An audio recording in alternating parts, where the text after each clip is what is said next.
All right, today we got a very special guest in the house, a living legend in music and a man of the community, Mr. Do-It-All from the Lords of the Underground. How you doing today, bro? Thought I'd get my own air horn. What up, man? How you doing today? Man, I'm good, man. Hustling like a 70s dance. Okay. It's an honor to meet you today and chop it up. So when I do interviews, I like to get people's story from the very beginning. So you were born in New Jersey, is that right? Born and raised in Newark, New Jersey, in the West Ward of Newark, New Jersey. Wow. So what kind of a household did you grow up in? I grew up in a single parent home with my mother being the head of the household. You know, we always hear typically about men are the head of the household. My dad wasn't there, so you know, my mom's really raised me, and I got to give credit to my stepdad too, who was there for a partial bit of that time. But you know, I grew up to a strong woman. Um, in a household who wanted nothing but the best for her son, and she taught him through you know, kind of hard nose, you know, just making sure that he earned every bit of his way. And you know, I have to salute her for that because she taught me what strength was, and you know, she taught me how to become a man of the household, but she couldn't teach me how to be a man. You know, so even though she taught me everything that was great from a woman's perspective, she couldn't teach me how to be a man. I had to go out and find those mentors who looked like me, and I had to go out and find the people who were doing the things that I wanted to become. I had to become that person uh, without her in that sense. Right. So you had the experience that many people in the inner city have, unfortunately. Yeah. And so like growing up, were you looking to like the rappers on TV, the hustlers as those mentors for you? Nah, I think more so my mentors were mentors that were in my neighborhood, you know, mentors who were fighting for our culture. So most of my mentors were either locked up or killed. They were in jail, killed, or they stood in my area. I took a lot of parts to make up the whole when it comes to mentorship and leadership that I follow. So like one of my favorite rappers is a guy from my way. Man, I mean, he was just amazing. He stood on the block. He dressed fly. He looked fly.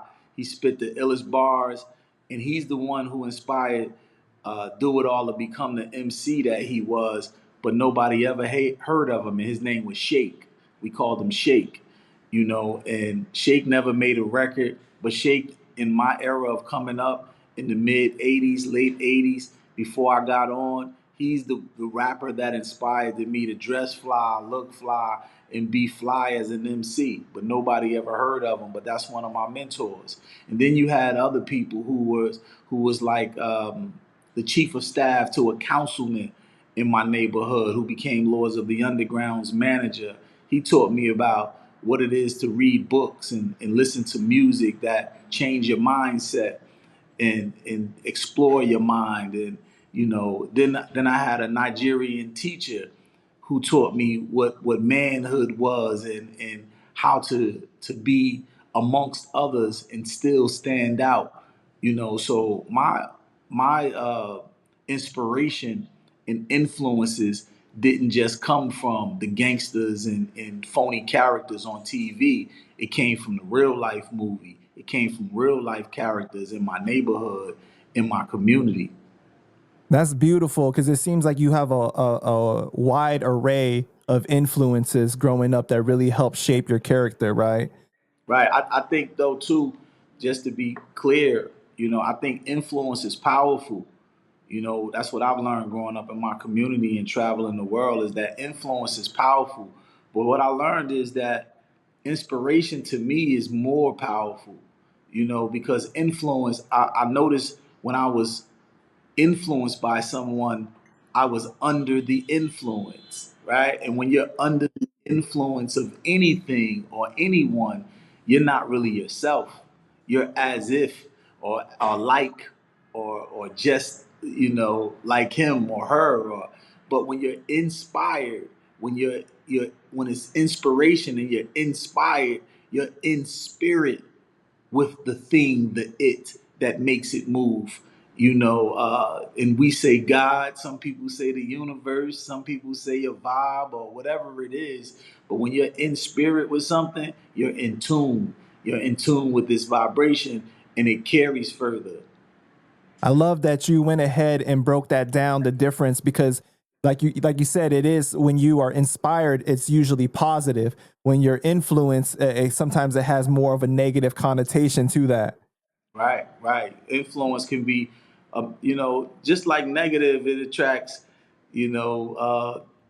everything, right? It attracts negative, it attracts positive, it attracts everything.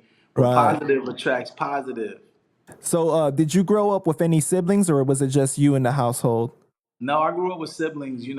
Like I said, my stepfather, rest in peace. He was there for a little while, and even through the divorce with my mom, he never stopped being my father. So he had children that came with the already blended family. They became my stepbrothers and sisters.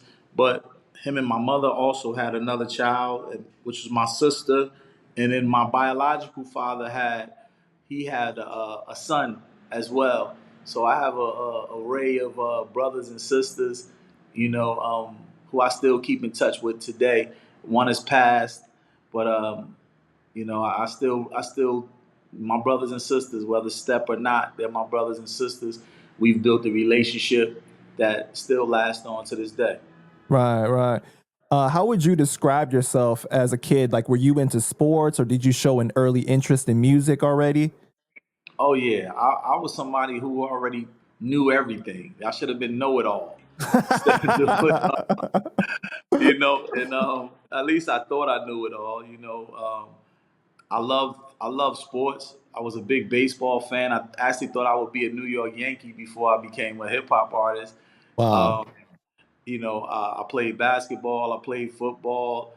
I played all of those type of things that young black men play coming up in the urban communities, and I fell in love with those type of sports. Um, I was also a type of guy who loved business. I didn't we didn't have the catchword of entrepreneurship back then. We didn't say that as much. But I was a young entrepreneur. I was always the guy who we had corner stores on each end of our block. One owned by a black family named Mr. Thomas, the other owned by some Latinos brothers.